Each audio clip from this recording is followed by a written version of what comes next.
The Great Schism of 1054 marked one of the most significant turning points in Christian history, emerging from a complex web of political, cultural, and religious tensions that had been building for centuries. In the mid-11th century, the Christian world was primarily divided between two major centers of power, Constantinople in the east and Rome in the west. The Byzantine Empire, with its capital in Constantinople, stood as a bastion of Greek culture and Eastern Christianity. This magnificent city, founded by Constantine the Great, served as the crossroads between Europe and Asia, maintaining the legacy of the Roman Empire's eastern half. The Byzantine Empire was experiencing a period of relative stability under Emperor Constantine IX Monomachos, though signs of decline were beginning to appear on the horizon. In the West, the Roman Church was gaining unprecedented influence and power. The papacy, operating from Rome, was asserting its authority not only in religious matters but also in political affairs. This period coincided with the rise of the Holy Roman Empire, a political entity that claimed to be the successor of the ancient Roman Empire in the West. The relationship between the papacy and the Holy Roman Emperors was complex and often strained, as both institutions sought to establish their supremacy. The political landscape of this era was characterized by increasing tensions between East and West. These tensions were exacerbated by cultural and linguistic differences, as the East maintained Greek as its primary language and cultural foundation, while the West operated in Latin. The growing estrangement between these two worlds was further complicated by the rise of Islamic powers in the Mediterranean region, which disrupted traditional communication routes and trade networks between East and West. The fragmentation of Christian power during this period was evident in several ways. The Byzantine Empire, though still powerful, was facing increasing pressure from external threats, particularly from the Seljuk Turks in the east. Meanwhile, in the West, the feudal system had created a complex network of loyalties and obligations that often challenged the authority of both the church and secular rulers. This period also saw the emergence of new political and religious dynamics. The Norman conquest of southern Italy threatened Byzantine interests in the region, while the reform movement within the Western Church, known as the Gregorian Reform, sought to assert papal authority more strongly than ever before. These developments contributed to an atmosphere of mutual suspicion and rivalry between the Eastern and Western branches of Christianity. The political and geographical divisions of the time were not merely administrative, but reflected deeper cultural and theological differences that had evolved over centuries. The Eastern Church maintained strong ties to imperial authority, with the emperor playing a significant role in religious affairs, while the Western Church increasingly asserted its independence from secular control. This complex backdrop of political fragmentation, cultural divergence, and religious tension would ultimately culminate in the formal split of 1054, a division that would reshape the Christian world and influence religious and political relations for centuries to come. If you are passionate about the Middle Ages and want to embark on this historical journey with us, like the video and subscribe to the channel, The Medieval Archives, so you don't miss any fascinating content. The Great Schism of 1054 was shaped by several powerful personalities whose actions and decisions would forever change the course of Christian history. At the center of this momentous divide stood Pope Leo IX, a reformist pope who vigorously defended the authority of the Roman Church. Born Bruno of Egisheim-Dagsburg, Leo IX ascended to the papal throne in 1049, bringing with him a fierce determination to assert papal supremacy and implement widespread church reforms. His pontificate marked a significant shift in the papacy's approach to authority, as he actively worked to centralize church power in Rome and establish the pope's position as the supreme leader of all Christendom. On the eastern side of this religious divide was Patriarch Michael Cerularius, a proud and equally assertive leader who served as the Patriarch of Constantinople. Cerularius was known for his strong personality and unwavering defense of Eastern Orthodox traditions. He viewed the growing claims of papal authority with deep suspicion and resistance, considering them a direct threat to the autonomy of the Eastern Church. His actions, such as closing Latin churches in Constantinople and publicly criticizing Western practices, significantly contributed to the escalating tensions between East and West. Between these two powerful religious figures stood Emperor Constantine IX Monomachos, who found himself in the difficult position of trying to maintain peace and unity. As the Byzantine emperor, Constantine IX held significant influence over religious matters in the East, following the traditional Byzantine model of imperial involvement in church affairs. Despite his attempts at diplomacy and reconciliation, his position was complicated by political necessities and the delicate balance he needed to maintain between religious and secular power. Constantine's initial efforts to mediate between the Pope and Patriarch ultimately proved unsuccessful, partly due to his own political vulnerabilities and the strong personalities of the religious leaders involved. The true antagonist in this historical drama was not any single individual, but rather the deep-seated differences that had developed between the Eastern and Western churches over centuries. These differences manifested in various ways, from theological disputes to political disagreements. The Western Church, under Pope Leo IX, insisted on papal supremacy and universal jurisdiction, while the Eastern Church, led by Patriarch Cerularius, maintained its tradition of collegial church governance and resistance to papal authority. Among the most contentious theological issues was the filioque controversy, concerning the procession of the Holy Spirit, and differences in liturgical practices, such as the use of unleavened bread in the Western Eucharist. Political differences were equally significant, with the West developing a model of church independence from secular authority, while the East maintained closer ties between church and state under the emperor's influence. The interaction between these key figures brought these long-simmering tensions to a boiling point. Pope Leo IX's sending of Cardinal Humbert to Constantinople as his legate proved to be a crucial turning point. Humbert's confrontational approach with Patriarch Cerularius, combined with the Patriarch's equally uncompromising stance, led to the mutual excommunications that formalized the schism. Notably, Pope Leo IX had actually died before the final break occurred, though the actions taken in his name would have lasting consequences. Emperor Constantine IX's inability to prevent the schism, despite his diplomatic efforts, highlighted the growing weakness of imperial authority in religious matters and the increasing independence of both church hierarchies. The emperor's position became increasingly untenable as the religious leaders became more entrenched in their positions. This complex interplay of personalities and powers in 1054 created a perfect storm that would result in a divide lasting to the present day. The actions and decisions of these key figures, Pope Leo IX's assertion of papal authority, Patriarch Cerularius's defense of Eastern traditions, and Emperor Constantine IX's failed attempts at mediation, would have far-reaching consequences for the future of Christianity, establishing a separation between East and West that would define religious, political, and cultural boundaries for centuries to come. The Great Schism of 1054 centered around fundamental disputes that ran far deeper than mere religious disagreements.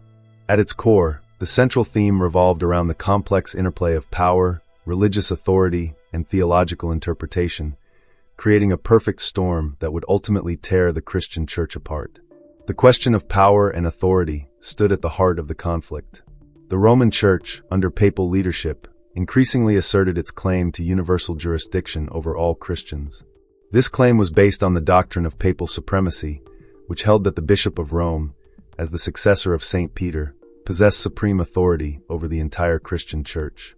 The Eastern Church, however, maintained a different understanding of church governance, emphasizing the equality of the ancient patriarchates and the importance of collective decision-making through church councils. Theological interpretations became increasingly divergent between East and West. The most notorious theological dispute centered on the filioque clause, a Western addition to the Nicene Creed stating that the Holy Spirit proceeds from both the Father and the Son. The Eastern Church viewed this addition not only as theologically incorrect, but also as an illegitimate unilateral change to a universally accepted creed. This theological disagreement symbolized a deeper divide in how each church understood and interpreted Christian doctrine.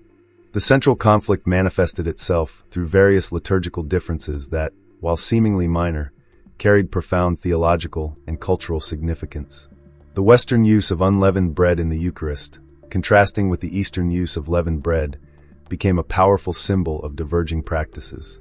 The West's practice of clerical celibacy also stood in stark contrast to the Eastern tradition, which allowed married men to become priests. These liturgical differences reflected fundamentally different approaches to worship and religious expression. Jurisdictional disputes further intensified the conflict. The Roman Church's claim to universal authority clashed directly with the Eastern concept of pentarchy, which recognized 5 major patriarchal sees: Rome, Constantinople, Alexandria, Antioch, and Jerusalem. The elevation of Constantinople to New Rome and its competing claims to authority created particular tension, as did disputes over missionary jurisdictions in Eastern Europe. The schism also reflected a profound cultural and linguistic divide that had been widening for centuries. The West, operating in Latin, and the East, functioning in Greek, developed distinct theological vocabularies and philosophical approaches. This linguistic division led to misunderstandings and different interpretations of key theological concepts. The Latin West emphasized legal and practical aspects of theology, while the Greek East focused more on mystical and philosophical approaches. The ecclesiastical division manifested in different approaches to church-state relations. The Eastern Church maintained the traditional Byzantine symphony between church and state, with the emperor playing a significant role in religious affairs. In contrast, the Western Church increasingly sought independence from secular authority, leading to the investiture controversy and other conflicts with temporal powers. Cultural differences extended beyond religious practices to encompass different worldviews and social structures. The East maintained stronger links to ancient Greek philosophy and culture, while the West developed its own distinct intellectual tradition. These cultural differences influenced everything from art and architecture to monasticism and spiritual practices. The schism also revealed deeper differences in how each church understood the nature of authority and truth. The Western Church increasingly emphasized the role of papal authority in defining doctrine, while the Eastern Church stressed the importance of tradition and collective consensus through ecumenical councils. These multiple layers of conflict, theological, liturgical, jurisdictional, cultural, and linguistic, created a complex web of disagreements that proved impossible to unravel.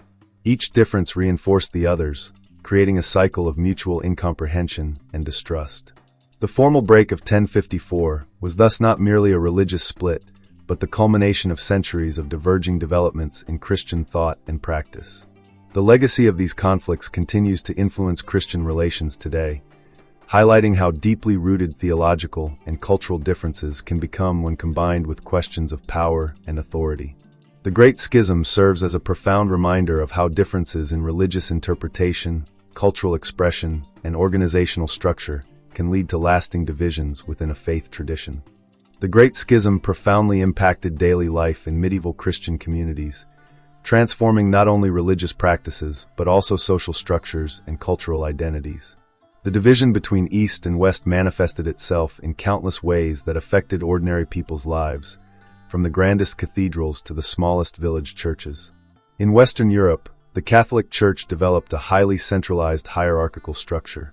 At its apex sat the Pope in Rome, followed by cardinals, archbishops, bishops, priests, and deacons. This rigid hierarchy emphasized papal authority and created a clear chain of command.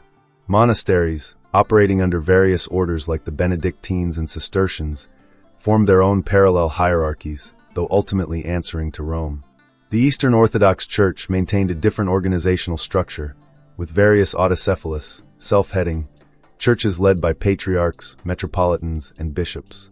The Patriarch of Constantinople held a position of honor, but not absolute authority, reflecting a more collegial approach to church governance. Eastern monasticism, centered on places like Mount Athos, developed its own distinctive traditions and spiritual practices. The impact on daily religious life was profound.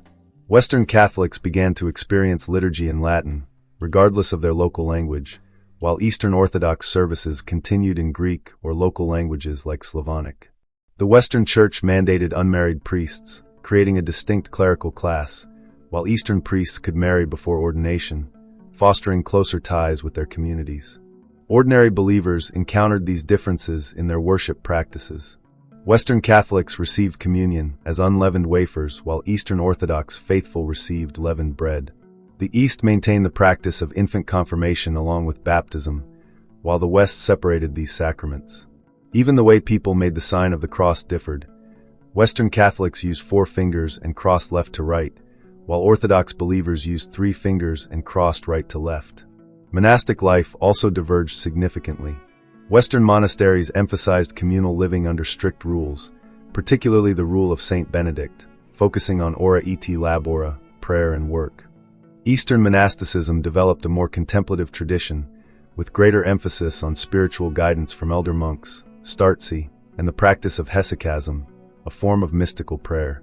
The schism affected trade, marriage, and social interactions. Mixed marriages between Eastern and Western Christians became problematic, and commercial ties were sometimes strained by religious differences. In areas where both traditions existed, communities often became segregated along religious lines, each maintaining their distinct customs and practices. Clergy on both sides faced new challenges. Western priests increasingly focused on administering sacraments and maintaining church discipline, while Eastern priests emphasized their role as spiritual guides and liturgical leaders. Monks in both traditions continued their vital role in preserving learning and providing spiritual guidance, though their approaches differed significantly. The faithful's perspective varied by region and social status.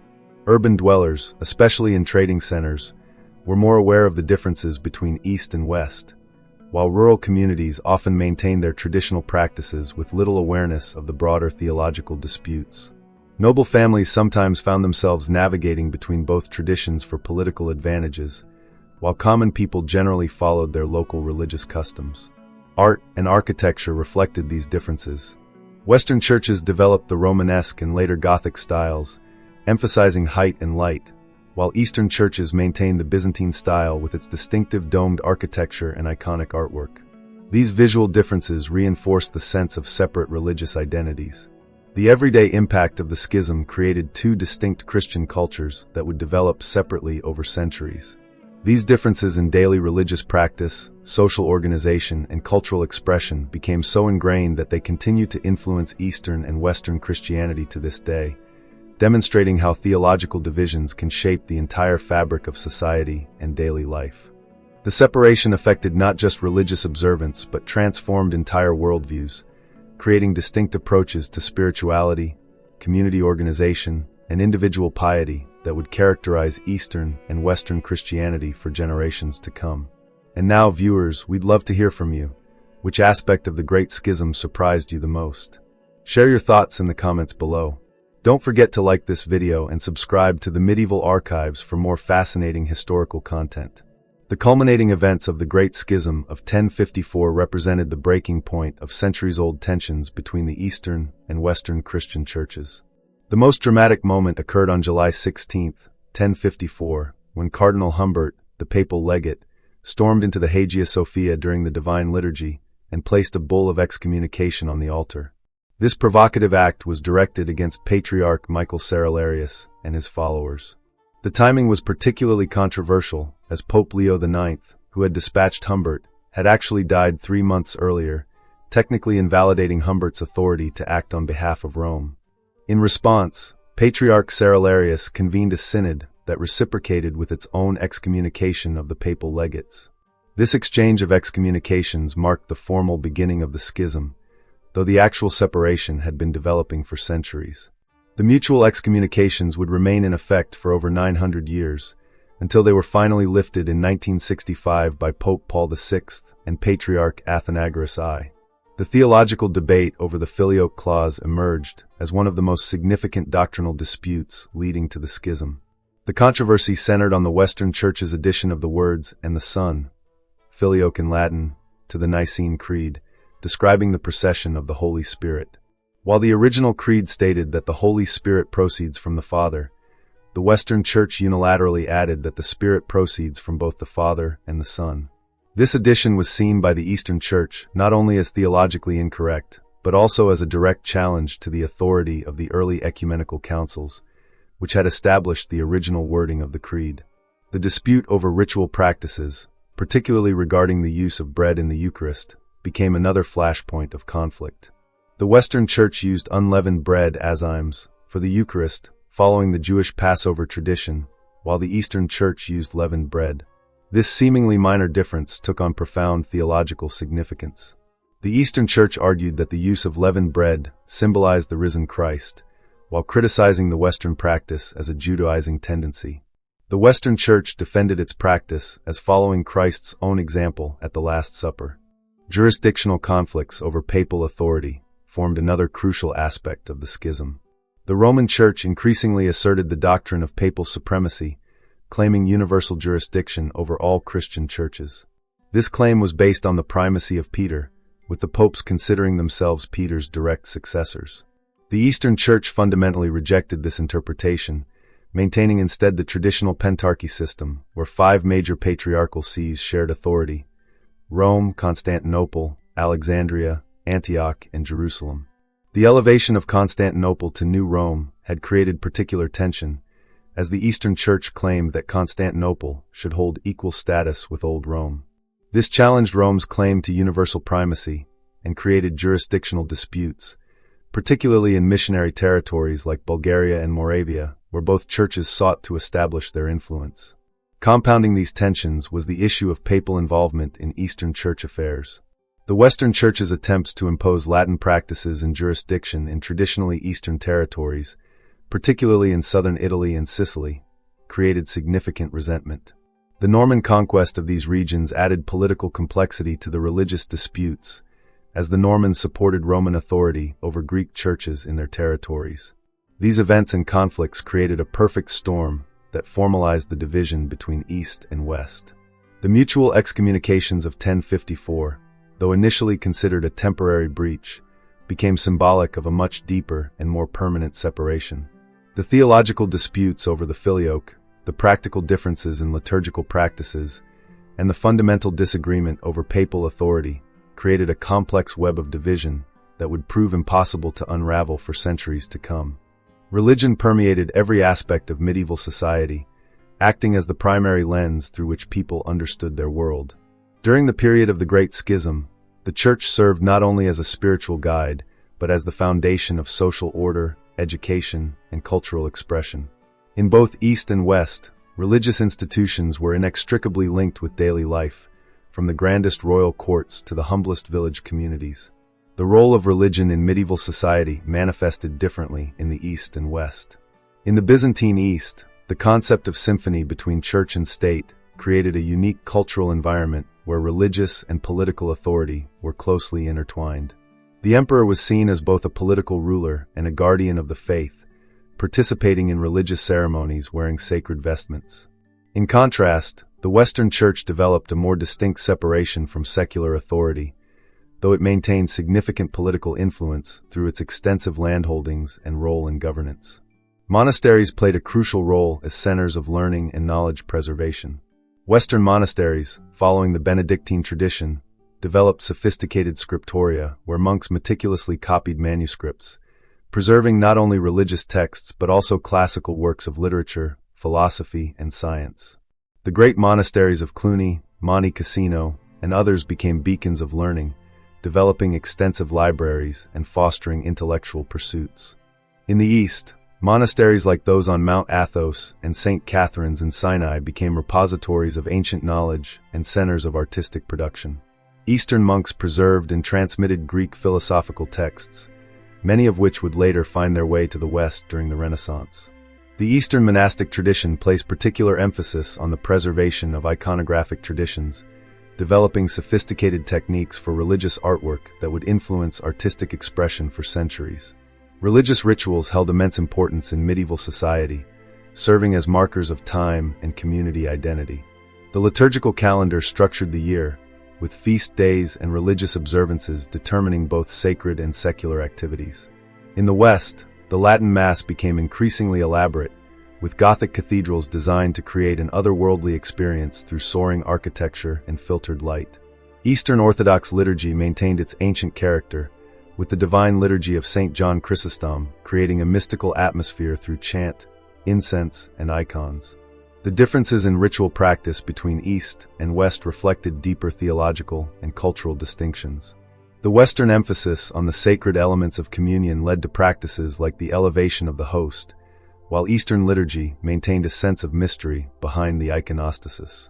These ritual differences became more pronounced after the schism, as each tradition developed independently.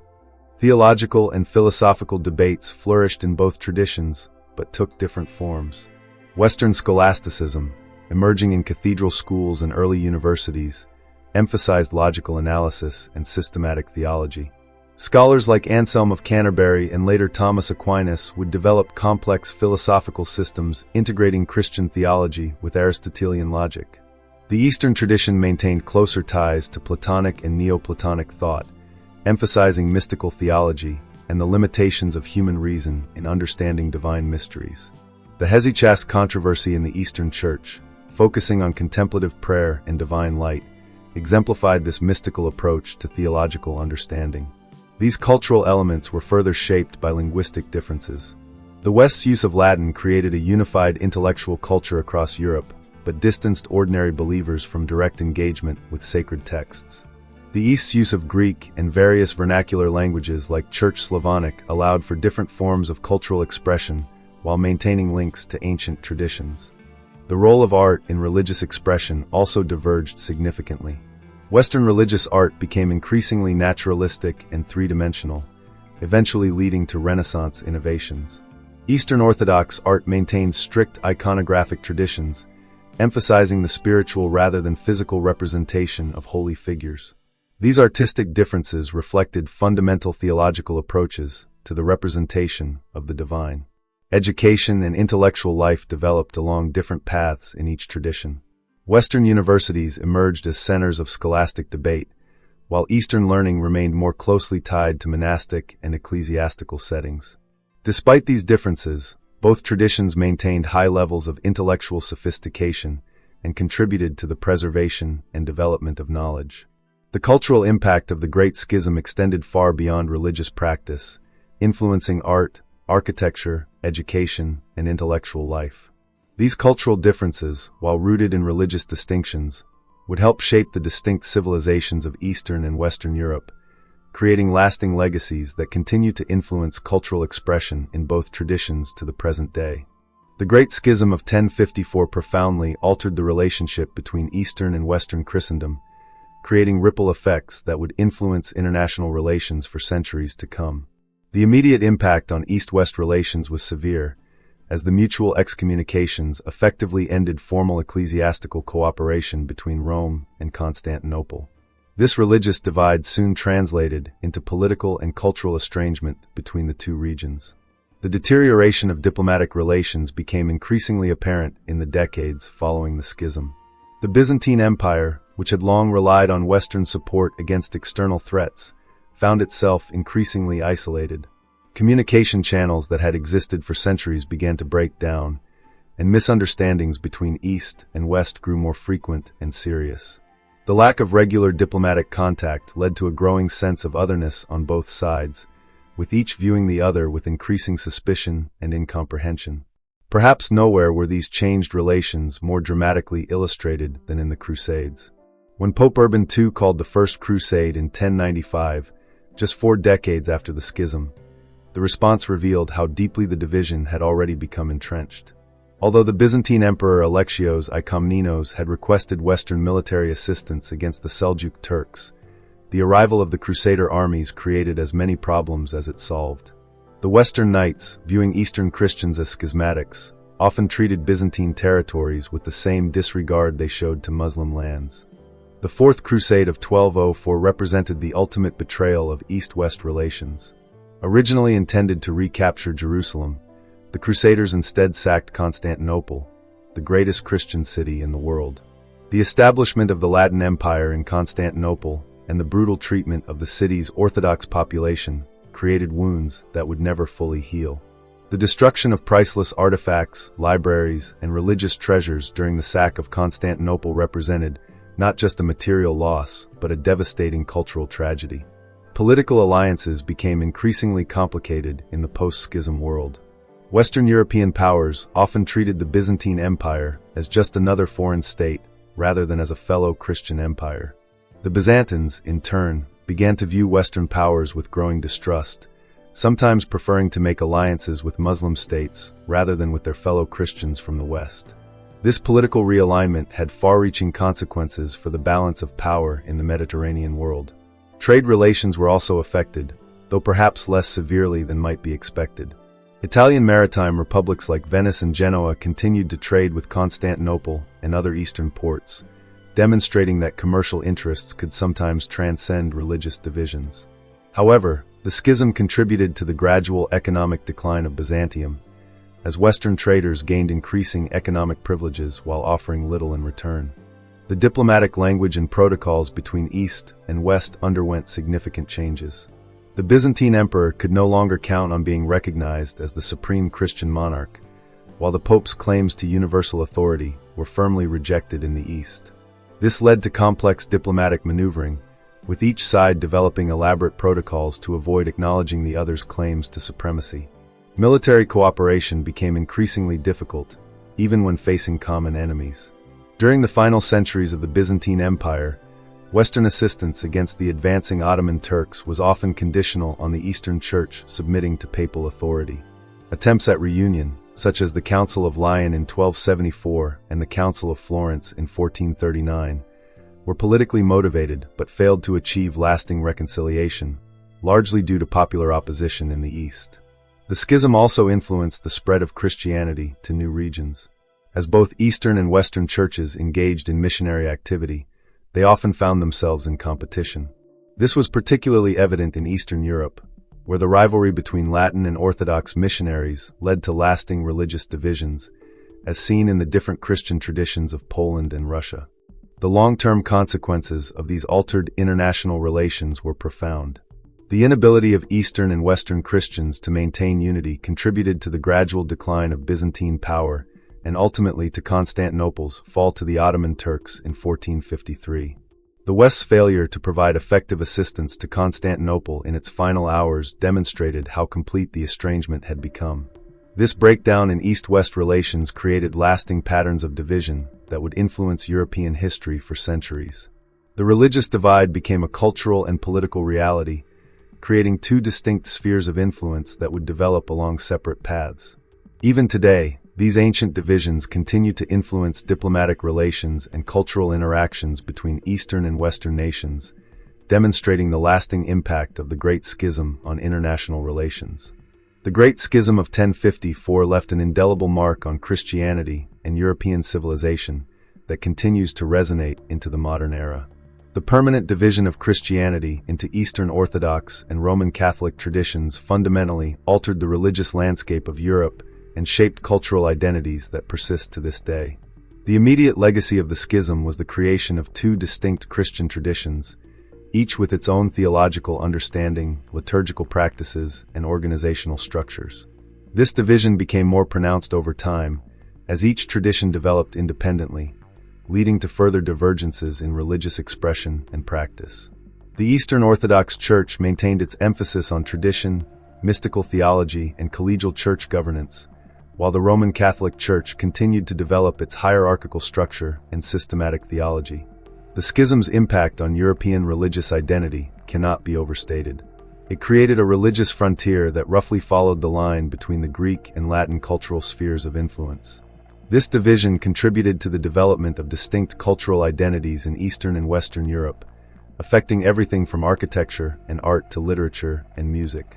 Countries that embraced Orthodox Christianity, such as Russia, Greece, and Serbia, developed cultural traditions markedly different from their Catholic neighbors.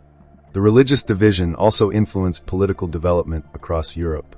In the West, the Catholic Church's independence from secular authority contributed to the eventual emergence of separate religious and political spheres. In contrast, Orthodox countries often maintained closer ties between church and state, following the Byzantine model. These different approaches to church-state relations continue to influence political thinking and governance in these regions. The schism's legacy extends to questions of religious unity and diversity that remain relevant today. The failure of numerous attempts at reunification, despite periods of dialogue and reconciliation, demonstrates the challenges of healing deep-seated religious divisions. However, these very challenges have also contributed to the development of ecumenical dialogue and understanding of how different religious traditions can coexist while maintaining their distinct identities. Modern parallels to the Great Schism can be found in contemporary religious conflicts and divisions. The way religious differences interact with cultural, political, and ethnic identities in the schism provides insights into current religious tensions worldwide. The schism demonstrates how theological disputes can become intertwined with cultural and political differences, creating complex conflicts that resist simple solutions. The legacy of the schism is also evident in efforts at religious reconciliation. The historic meeting between Pope Paul VI and Patriarch Athenagoras I in 1964, leading to the lifting of mutual excommunications in 1965, marked a significant step toward healing this ancient division. Yet full communion between the churches remains elusive, highlighting the persistent nature of religious divisions once established. The schism's impact on religious authority and organization continues to influence modern religious discourse. The contrast between the Catholic model of centralized authority and the Orthodox model of autocephalous churches provides different approaches to religious organization and governance that inform contemporary debates about religious authority and structure. In the realm of theological development, the schism's legacy is seen in different approaches to religious truth and tradition. The Eastern emphasis on mystery and tradition, and the Western focus on systematic theology and development of doctrine represent continuing differences in how Christians approach and understand their faith. The Great Schism serves as a powerful reminder of how religious divisions can shape civilizations across centuries. Its legacy lives on not only in the continued separation of Eastern and Western Christianity, but also in the broader lessons it offers about religious conflict, cultural identity, and the challenges of maintaining religious unity in a diverse world. Don't forget to like this video and subscribe to the Medieval Archives for more fascinating historical content that helps us understand both our past and present. Share your thoughts in the comments below about how you think the Great Schism continues to influence our world today.